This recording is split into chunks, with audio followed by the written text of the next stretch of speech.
Baik, terima kasih atas waktu dan kesempatan yang telah diberikan kepada saya.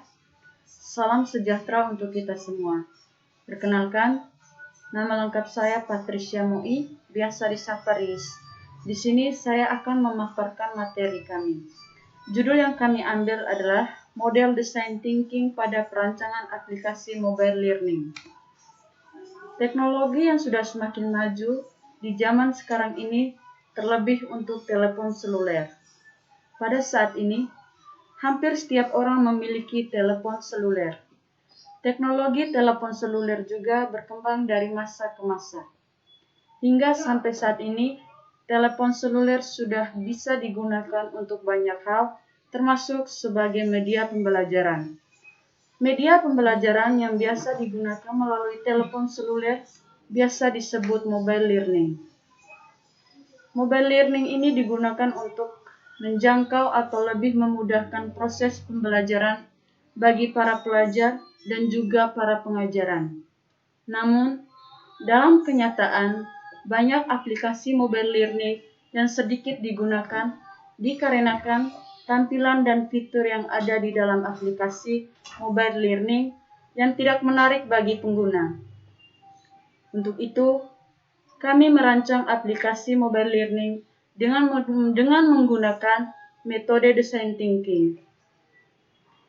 Metode ini adalah metode kreatif karena dengan menggunakan metode ini, para pengembang bisa berkreasi dengan ide-ide mereka, tapi juga mereka bisa mengetahui kebutuhan dari pengguna. Jadi baik, slide berikutnya saya akan berikan kesempatan kepada teman saya, Yuliana Crescensiana Sado.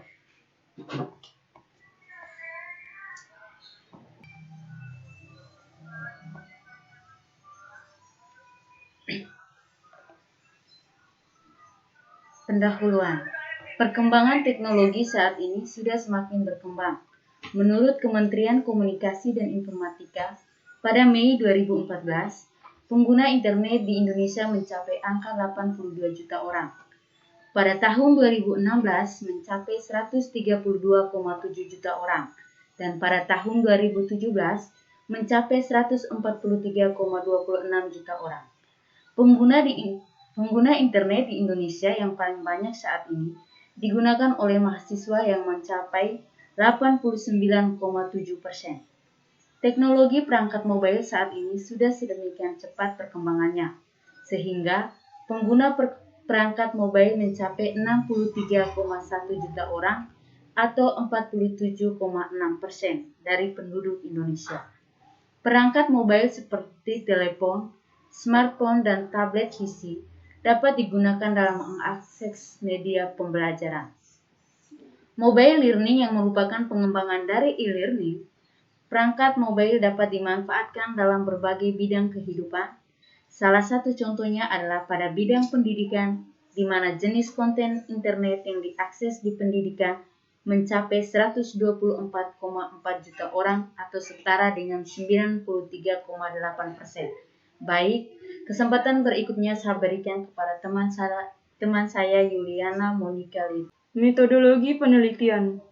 Penelitian ini menggunakan metodologi penelitian design thinking yang merupakan cara berpikir kreatif dan praktis dalam memecahkan masalah atau pekerjaan. Design thinking memiliki 5 tahapan, yaitu yang pertama, empatis atau empati.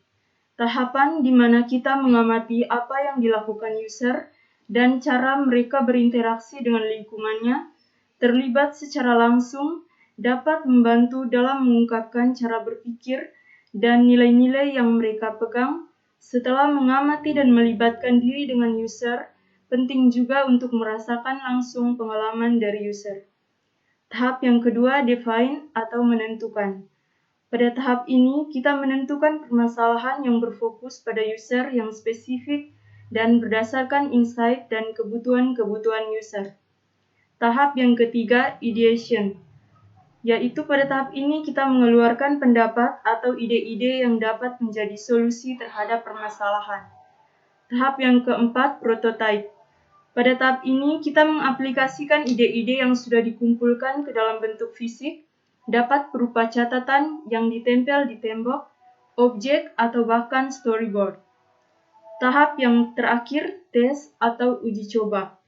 Tahapan tes adalah peluang untuk memperbaiki solusi dan membuatnya lebih baik lagi. Tahap pengumpulan data, kami menggunakan metode desain sprint, di mana desain sprint adalah metode membangun konsep produk dalam 6 tahapan, yaitu understand, define, diverge, decide, prototype, dan validate. Pada slide berikutnya, saya berikan kesempatan kepada teman saya, Helena Danur, untuk memaparkan materinya.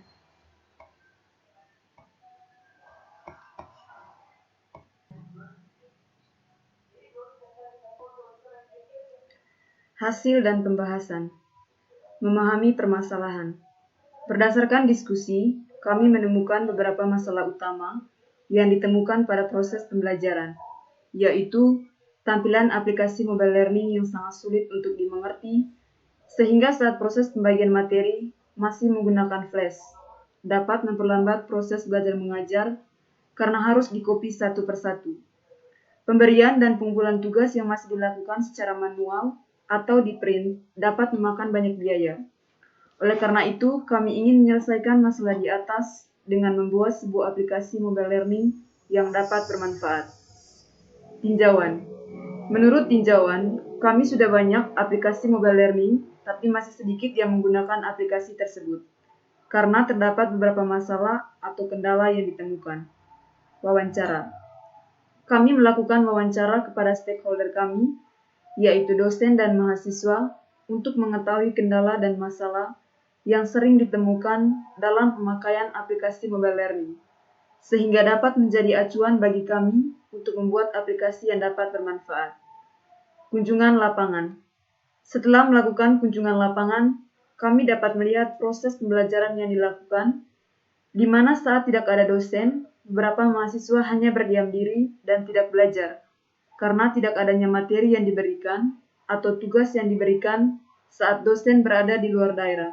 Dan juga ada beberapa mahasiswa yang datang ke kampus hanya untuk mengambil materi, sehingga dapat menghambat proses pembelajaran. Stakeholder kami yaitu dosen atau pengajar, mahasiswa atau pelajar.